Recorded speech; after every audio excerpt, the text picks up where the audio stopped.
പ്രധാന അധ്യാപകരായ നിസാർ ജൻസാർ അധ്യാപകരെ, സഹോദരി സഹോദരന്മാരെ, കുഞ്ഞുമക്കളെ, ആദ്യമായി തന്നെ നിങ്ങൾ എല്ലാവർക്കും ക്രിസ്മസിന്റെ ആശംസകൾ വളരെ സ്നേഹത്തോടുകൂടി നേരുകയും നമ്മുടെ വിവിധ കലാപരിപാടികളുണ്ട്, അത് കാണുവാനായിട്ട് നിങ്ങളെല്ലാവരും ആകാംക്ഷയുടെ കാത്തിരിക്കുകയാണ്. ആയതിനാൽ ഞാൻ വലിയ പ്രസംഗമൊന്നും പറയുന്നില്ല, വലിയ സന്ദേശം തരുന്നില്ല, വലിയ സന്ദേശം. അങ്ങനെ ക്രിസ്മസിൻ്റെ ആഘോഷത്തിലേക്ക് നമ്മളെല്ലാവരും, നമ്മൾ മാത്രമല്ല ലോകം മുഴുവൻ ഒരുപോലെ ഒരു ആഘോഷത്തിലേക്ക് കടക്കുകയാണ്, ഒരു ജന്മദിനത്തിലേക്ക്, ക്രിസ്തുവിൻ്റെ ജന്മദിനം. BC 5-ാം നൂറ്റാണ്ടിലാണ് ക്രിസ്തുവിൻ്റെ ജന്മം നടന്നതെന്നാണ് ചരിത്രം സാക്ഷ്യപ്പെടുത്തുക. എങ്ങനെ ഡിസംബർ 25-ാം തീയതി എന്നൊരു ഡേറ്റ് ഉണ്ടായി? ശരിക്കും ഡേറ്റ് പിന്നീട് നമ്മൾ കൊടുത്ത ഡേറ്റാണ്. ഡിസംബർ മാസത്തിലെ ഏറ്റവും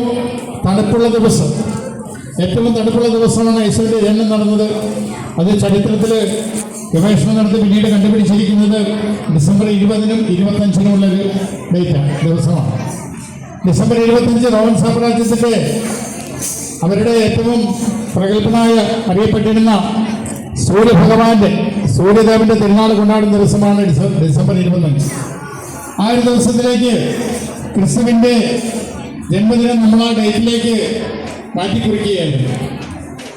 സൂര്യദേവനാണെങ്കിൽ പ്രകാശങ്ങളെല്ലാം പ്രകാശം പരത്തുന്ന ക്രിസ്തു എന്ന ആ വ്യക്തിയുടെ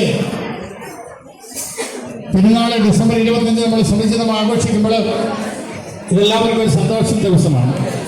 ദൈവവും മനുഷ്യനെ ഭൂമിയെ തൊട്ട ദിവസമാണ്. ഒരിക്കലും ഒരു രാജാവിൻ്റെ ജന്മദിനത്തിൽ രാജാവ് എല്ലാ പ്രജകളെയും വിളിച്ചുകൂട്ടി. ജന്മദിനത്തിൽ പ്രജകളെല്ലാവരും രാജകൊട്ടാരത്തിന് മുന്നിൽ വന്നു. രാജകൊട്ടാരത്തിന് മുന്നിൽ നിന്ന് പ്രജകളോട് രാജാവ് പറഞ്ഞു, എൻ്റെ ജന്മദിനത്തിൽ എന്നെ വിഷയാൻ വന്ന് നിങ്ങൾക്ക് എല്ലാവർക്കും ഞാൻ സമ്മാനം തരികയും. എന്താണ് സമ്മാനം? രാജാവ് പറഞ്ഞു, രാജകൊട്ടാരത്തിൽ നിങ്ങൾ കടന്നിട്ട് രാജകൊട്ടാരത്തിൽ ആദ്യം തൊടുന്ന വസ്തു നിങ്ങൾക്ക് സ്വന്തമാക്കാം.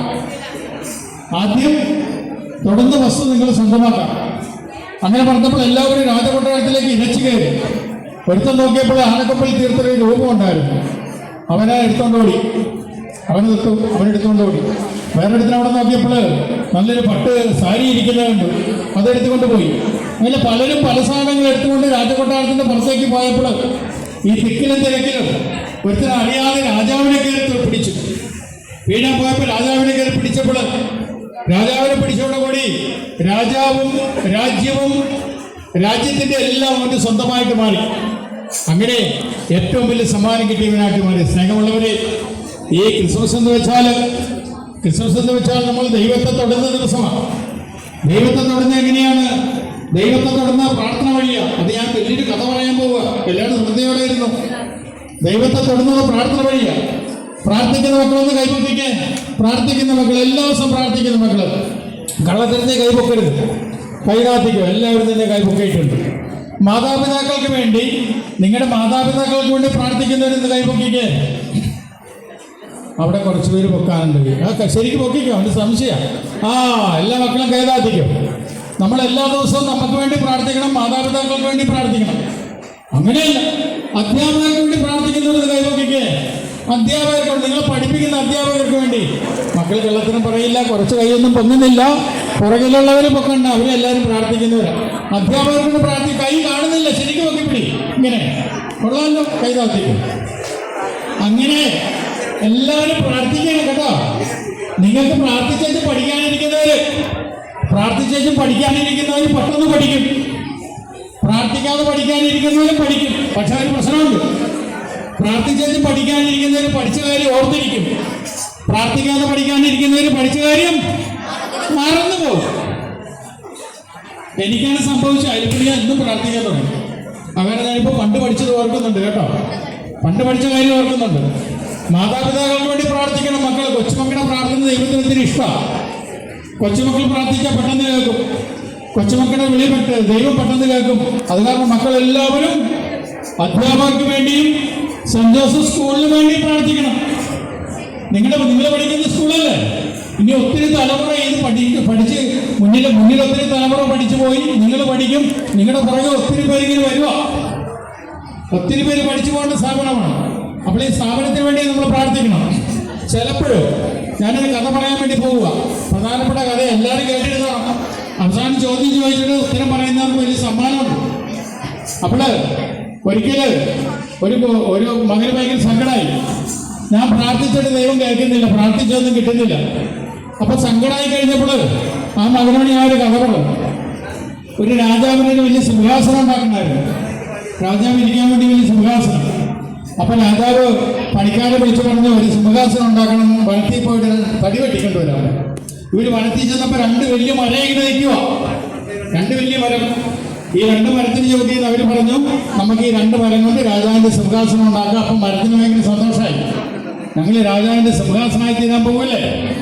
അത് കാരണം അവർ രണ്ട് മരം വെട്ടി. രണ്ട് മരം വെട്ടിക്കൊണ്ടുവന്നു.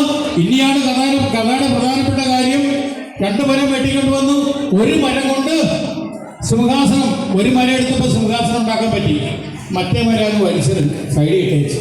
അപ്പൊ മറ്റേ മരത്തിന് സങ്കടമായി. ഞാൻ രാജാവിന്റെ സിംഹാസനമായി തീരും, അതിനുവേണ്ടിയൊക്കെ ഞാനിങ്ങനെ പ്രാർത്ഥിച്ച് ഒന്നും നടന്നില്ല. സങ്കടപ്പെട്ടിങ്ങനെ ദൈവത്തോട് പിണക്കമൊക്കെ അഭിനയിച്ചിങ്ങനെ ഇരിക്കുക. അങ്ങനെ സിംഹാസനമായി തീർന്ന മരത്തിന് ഭയങ്കര അഹങ്കാരമായി. അപ്പോൾ പിന്നെ എന്ത് പറ്റി? കുറച്ച് ദിവസം കഴിഞ്ഞ് നോക്കിയപ്പോൾ അവിടെ ഈ പശുവിനും ആടിനും കുതിരയ്ക്കൊക്കെ ഒരു തൊഴുത്തുണ്ടാക്കണം. അങ്ങനെയായപ്പോൾ അവിടെ നോക്കിയപ്പോൾ ഒരു മര ഇവിടെ കിടക്കുമല്ലേ, ആ മര എടുത്ത് തൊഴുത്തുണ്ടാക്കി. അപ്പോൾ പിന്നെയും സങ്കടമായി. മര്യാദ കിടന്നാൽ മതിയായിരുന്നു, ഇത് തൊഴുത്തുണ്ടാക്കി. അപ്പം അതേ അവിടെ കാളയും ആടും എല്ലാം ഇങ്ങനെ വൃത്തികേടാക്കുക. പിന്നെയും സങ്കടപ്പെട്ടിങ്ങനെ ഇരുന്നു. സങ്കടപ്പെട്ടിരുന്ന് കരഞ്ഞിരുന്നപ്പോൾ ഒരു ദിവസം ഒരു ഗർഭിണിയായ സ്ത്രീയെ കൊണ്ട് ഒരു മനുഷ്യൻ ആ തൊഴുത്തിലേക്ക് കടന്നു വന്നു. ആ തൊഴുത്തിലേക്ക് കടന്നു വന്നിട്ട് അവിടെ ഒരു പ്രസവം നടന്നു. ആരാത്? ഈശോ. ഇപ്പൊ ഏതാണ് വലിയ തൊഴുത്താണോ വലുതായിട്ട് മാറിയത്? അതോ സിംഹാസനാണോ? തൊഴുത്ത് വലുതായിട്ട് മാറി. സിംഹാസനം ഇപ്പൊ ചെറുതായി പോയി. കാരണം സിംഹാസനത്തിൽ രാജാവായിരിക്കുന്ന തൊഴുത്തില് ദൈവം ഇരിക്കുന്ന വീടായി. ഇപ്പൊ മനസ്സിലായോ? പ്രാർത്ഥിച്ചിട്ടുടനെ കിട്ടിയില്ല. എന്തിനാണെന്ന്? പ്രാർത്ഥിച്ചിട്ടുടനെ കിട്ടിയില്ല. അതിന്റെ അർത്ഥം ദൈവം വലിയ കാര്യം ചെയ്യാൻ വേണ്ടി നിന്നെ മാറ്റി വെച്ചിരിക്കുക. അത് കാരണം പ്രാർത്ഥിക്കുന്ന ആരും നിർത്തരുത്. തുടർച്ചയായിട്ട് പ്രാർത്ഥിച്ചുകൊണ്ടിരിക്കണം. ഇവിടെ പുൽക്കൂട് ഉണ്ടാക്കിയിട്ടുണ്ട്, ചെറിയൊരു പുൽക്കൂട്. അതുകൂടി പറഞ്ഞുകൊണ്ട് നിർത്തുക. ചെറിയൊരു പുൽക്കൂടുണ്ട്. പുൽക്കൂട് എപ്പോഴും ചെറുതാണല്ലേ? ചെറുതാണ്. പക്ഷെ ചെറുതാണെങ്കിൽ അതിലേക്ക് നോക്കിക്കേ, എത്ര പേരാ അതിനകത്ത് നിൽക്കുന്നത്? എത്ര പേരാണ് അതിനകത്ത്? ദൈവമുണ്ട്, ഇല്ലേ? ഈശോയുണ്ട്, മാലാഖമാരുണ്ട്, രാജാക്കന്മാരുണ്ട്, കുടുംബമുണ്ട്. ഔസേപ്പിതാ മാതാവ്, കുടുംബമുണ്ട്, രാജാക്കന്മാരുണ്ട്, ജ്ഞാനികൾ, രാജാക്കന്മാരുണ്ട്. അതുപോലെ തന്നെ ആട്ടിടയന്മാരുണ്ട്, തൊഴിലാളികളുണ്ട്. അതുപോലെ തന്നെ അവിടെ പുല്ലുണ്ട്, മേടുണ്ട്, പശുവുണ്ട്, മൃഗങ്ങളുണ്ട്. ഇതിനകത്തെല്ലാം വെച്ചിട്ടില്ല, എന്നാലും ഉണ്ട്. അപ്പേ ഈ തൊഴുത്ത്, ഈ കാലിത്തൊഴുത്ത് ചെറുതാണെങ്കിലും വീണ്ടും വീണ്ടും എന്തും അതിലേക്ക് വെക്കാൻ സാധിക്കും. ഇതെന്താണ് ഈ കാലത്ത്? ശരിക്കും നമ്മുടെ ഹൃദയം ഇതുപോലാകണം. ഈ തൊഴുത്ത് പോലെ ആയിക്കഴിഞ്ഞാൽ ഹൃദയത്തിൽ എല്ലാവരും സ്വീകരിക്കാൻ, മനുഷ്യന് മാത്രമല്ല, മനുഷ്യനെയും പ്രകൃതിയെയും മൃഗങ്ങളെയും എല്ലാവരെയും ഉൾക്കൊള്ളാൻ തക്ക വിധം എൻ്റെ ഹൃദയം വിശാലമായിട്ട് മാറുമ്പോൾ ഞാൻ തീർച്ചയായിട്ടും ക്രിസ്മസ് ആഘോഷിക്കാൻ യോഗ്യതയുള്ള വ്യക്തിയായിട്ട് മാറും. നിങ്ങളുടെ കൂട്ടുകാരെ ആരെങ്കിലും പിണങ്ങിയിരിക്കുന്നവരുണ്ടെങ്കിൽ ഈ ക്രിസ്മസിന് മുമ്പായിട്ട് പിണക്കം തീർക്കണം കേട്ടോ. കാരണം ആരെങ്കിലുമായിട്ട് പിണങ്ങിയിരുന്നാൽ കൂട്ടുകാരന്റെ ഹൃദയത്തിൽ നിന്ന് പുറത്താക്കിയിട്ട് ക്രിസ്മസ് ആഘോഷിക്കാൻ പറ്റുമോ? ഒരിക്കലും പറ്റില്ല.